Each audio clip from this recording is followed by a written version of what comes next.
What my contribution is for these students and for a lot of these programs is what's come to be called social marketing. The idea is that a lot of the sponsors of Ethos and many of the corporations that are in your communities can bring not only their activities to you, but their intelligence in the area of marketing.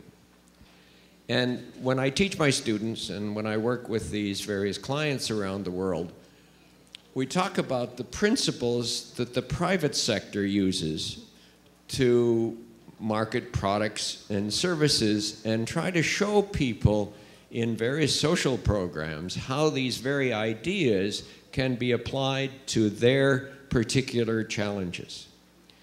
The focus in the private sector, as the other two presenters alluded to or gave examples, is making things happen. Marketing is all about getting things to happen. We've had a lot of, and probably here in Brazil and elsewhere, you've seen lots of wonderful campaigns that disappear. Why did they disappear? They didn't move the product. And so one of the things that we bring to your problems is this very critical focus on making change happen. Okay? The second thing we bring to all of this is a particular focus on the target audience.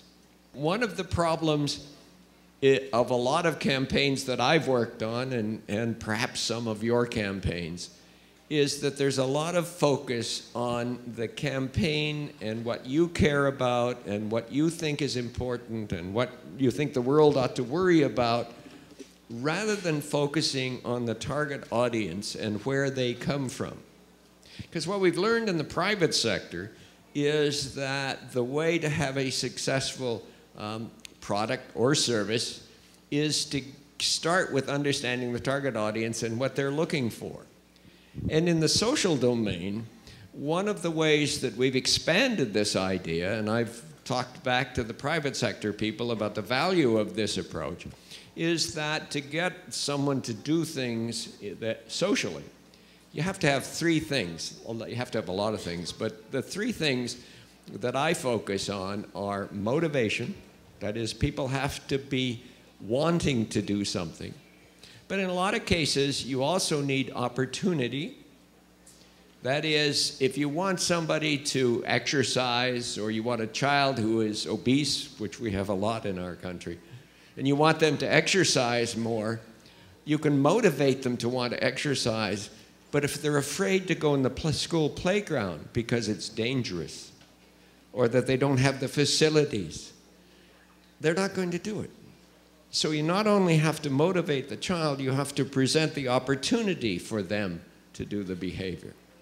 And the third component is ability. That is, and this may sound surprising to you, a lot of obese kids in poor neighborhoods don't know how to play. They don't know how to play football. It sounds foolish, but often you have to give them ability. We've learned, for example, in the whole area where a lot of social marketing started, which was in family planning, you had to have contraceptive products available to get a motivated woman to start taking the pill. Because if she didn't, she was poor, and she couldn't afford 6 months' supply of the pill. She could afford 1 month. And she wasn't going to start up taking the pill unless she knew there's going to be a pill the next month. So we had to focus on distribution to give her the ability to act. And then finally, for many of the women, give them the opportunity to act. For many of the women, the ability. They just had to know how to manage the pill. But urging them to practice family planning wasn't the kind of customer-based, target audience-based approach that the private sector uses. So I urge that on a lot of you and a lot of the organizations I've worked with. And related to that then is my second point, is that a lot of people think education is really important. And it is in lots of cases. Telling a mother that having a baby sleep on their back is less likely to have the child die of what we call sudden infant death syndrome. If they sleep on their stomach, the odds are much higher. Very simple thing, you just tell a mother that and she'll do the behavior you want. And sometimes in such cases, knowledge is great. And attitude change is also very good. The question that was posed to me, how do you measure the effects of a lot of these programs? And often what you have is to measure attitude. Do people now want more to do a sustainable behavior?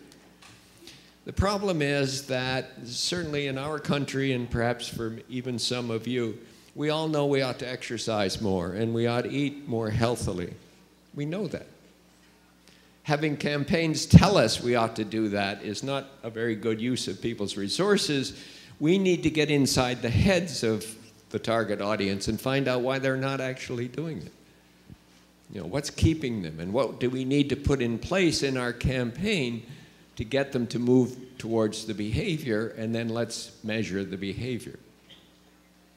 The third point is that a lot of campaigns, in effect, focus on too many behaviors at once. They know all of the ways people should have a sustainable lifestyle. But the examples we've had today from my co-presenters have been very focused on very specific behaviors. I can remember a campaign that I worked with in Central America where they had all sorts of sanitation issues. And they worried a lot about what they should do. Should they worry about latrines and sanitation and pure water and any number of things? Make a long story short, they focused on one thing, which was hand washing. Getting the families to wash after bathroom events and before cooking or around food. That's all they worried about. And they then looked for partners. And of course, the place to go for a partner, as you might immediately think, is the soap companies. Okay? So they went to the biggest soap company in the country, Colgate, and they said, you know, why don't you partner with us? Why don't you give us some support? Why don't you conduct some advertising? And like good hard-charging marketers, they said, we'll do that, but you can only partner with us. We want exclusive rights because we're business people. And the campaign, maybe at my urging, said, no, we're not going to do that. And the argument back to Colgate was, look, if all of your competitor firms all talk about hand washing and using soap and talk about all the events in which it should be used, the whole industry is going to grow. And if Colgate, you're the best brand and the most successful, you're going to earn even more.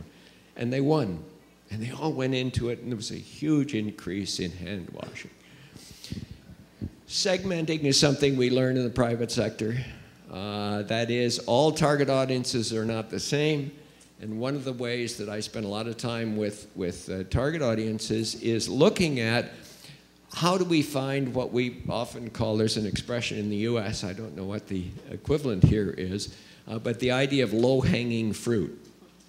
You know, if you're hungry, don't go for the fruit at the top of the tree, go for the low-hanging fruit.